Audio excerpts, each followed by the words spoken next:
Bonjour, tout change, même les conférences. Avec l'évolution des technologies, chaque jour des métiers disparaissent, laissant place à des nouveaux.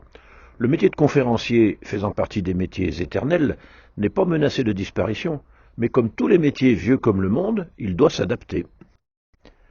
La conférence à la papa exigeait de rassembler de nombreuses personnes en un même lieu, à la même heure. C'était déjà difficile à la fin du XXe siècle. Dans la société post-Covid, ça va devenir très compliqué. Pendant 1 heure environ, le conférencier présentait sa thèse, pendant que 100 personnes ne faisaient qu'écouter. Pour l'exposer, il me semble plus pertinent aujourd'hui de privilégier le quantitatif en le diffusant largement sous forme de webconférence. Certains conférenciers ne vont diffuser que le son, d'autres vont se filmer. Pour ma part, j'ai choisi le diaporama commenté, car ça illustre le propos par des images et ça laisse une trace, ce qui vous évitera de prendre des notes comme on le faisait au siècle dernier. Pour la deuxième partie des conférences, nous avons tous eu parfois l'envie de partir, lors d'échanges un peu longs et fastidieux, à propos d'un thème qui nous intéressait sans plus.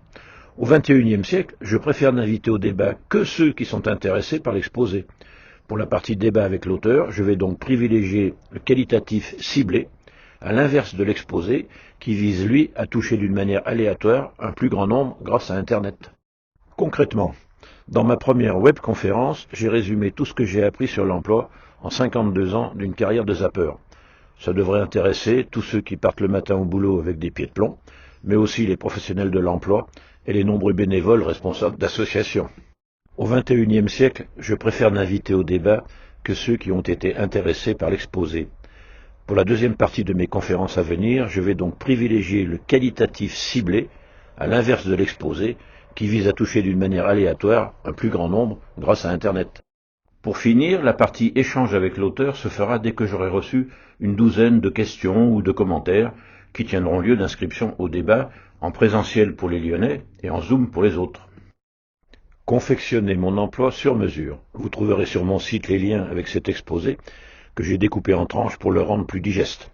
C'est mieux de regarder dans l'ordre, mais vous pouvez aussi commencer par le chapitre qui vous inspire. En principe, pour participer au débat, il faudra avoir tout vu, au moins en diagonale.